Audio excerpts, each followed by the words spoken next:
एक बार की बात है, घने जंगल के बीच एक बड़ा सा तालाब था। उस तालाब में सैकड़ों मेंढक रहते थे। दिन भर तालाब में टर्क टर्क करते, मस्ती करते और कभी कभी बारिश में नाचते झूमते रहते।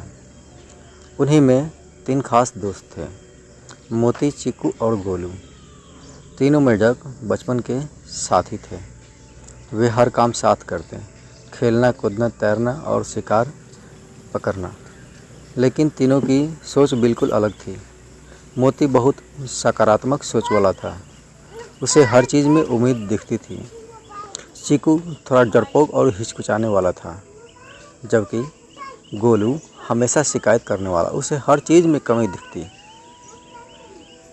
एक दिन तीनों मेंढक तालाब के दूसरे एक पुराने पेड़ के पास खेलने चले गए। वहाँ एक बड़ा सा गड्ढा था, गहरा और फिसलन भरा। खेलते खेलते अचानक गोलू फिसल गया और उस गड्ढे में जा गिरा। अरे बचाओ बचाओ, गोलू चिल्लाने लगा। मोती और चिक्कू दौड़े, लेकिन जैसे ही वे उसे बाहर निकालने की कोशिश करने लगे, दोनों भी फिसलकर उसी गड्ढे में जा गिरे। अब तीनों गहरे गड्ढे में थे, चारों तरफ मिट्टी और फिसलन, उधर से बहुत ऊंचाई। बाहर निकलना बहुत मुश्किल लग रहा था। तीनों ने बाहर निकलने की कोशिश शुरू की।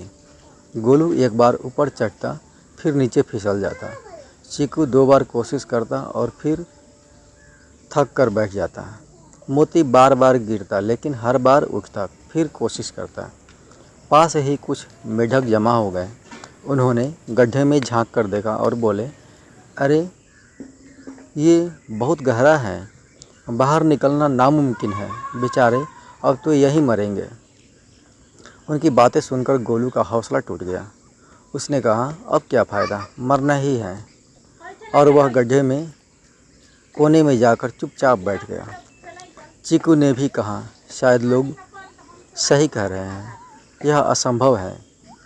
वह भी थक कर बैठ गया, लेकिन मोती ने किसी की भी बात नहीं सुनी।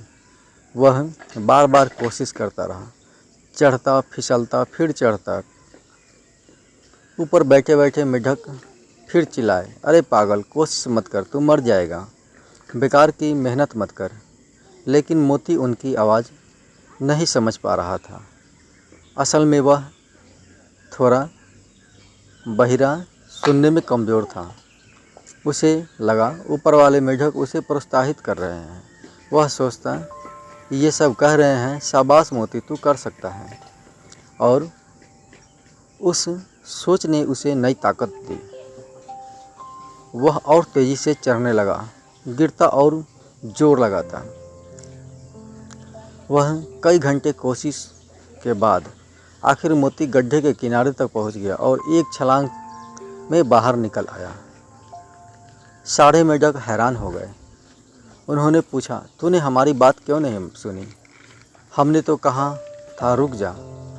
मोती मुस्कुराया और बोला, मुझे लगा आप लोग मुझे हौसला दे रहे हैं, इसलिए मैं रुका नहीं। यह सुनकर सब मेंढक चुप हो गए। गोलू और चिक्कू नीचे से देख रहे थे। उन्हें एहसास था, उनकी हार गड्ढे की वजह से नहीं, बल्कि उनकी सोच की वजह से हुई। मोती एक लंबी बेल ढूंढी और नीचे फेंकी। उसकी मदद से गोलू और चिक्कू भी बाहर आ गए। सीख का फल। बाहर आकर तीनों चुपचाप बैठ गए। कुछ देर बाद गोलू बोला, अगर मैं कोशिश करता तो शायद मैं बाहर निकल सकता था। चिक्कू ने कहा, मैंने कोशिश छोड़ी क्योंकि मुझे दूसरों की बातें अच्छी लगी। मोती ने मुस्कुराते हुए कहा, कभी कभी दूसरों की नकारात्मक बातें हमारी आंतरिक ताकत को मार देती हैं। अगर तुम खुद पर भरोसा रखो तो कोई गड्ढा इतना गहरा नहीं कि निकल ना सको। कहानी का संदेश, सकारात्मक सोच ही मुश्किल हालात में हमारी सबसे बड़ी ताकत होती है। दूसरों की नकारात्मक बातें सुनकर हार मत मानो। हिम्मत और लगातार कोशिश करने वाला व्यक्ति ही सफल होता है। अगर तुम्हारा इरादा मजबूत है तो गड्ढा कितना भी गहरा हो तुम निकल ही जाओगे। और सबसे बड़ी बात, कभी किसी को हतोत्साहित मत करो, क्योंकि तुम्हारे शब्द किसी की ज़िंदगी बदल सकते हैं। कहानी की अंतिम पंक्ति यह है, दुनिया क्या कहती है यह मत सुनो, जो दिल कहता है वही सुनो। क्योंकि दूसरों की बातें तो रोकती हैं, लेकिन तुम्हारी कोशिश रास्ता बनाती है।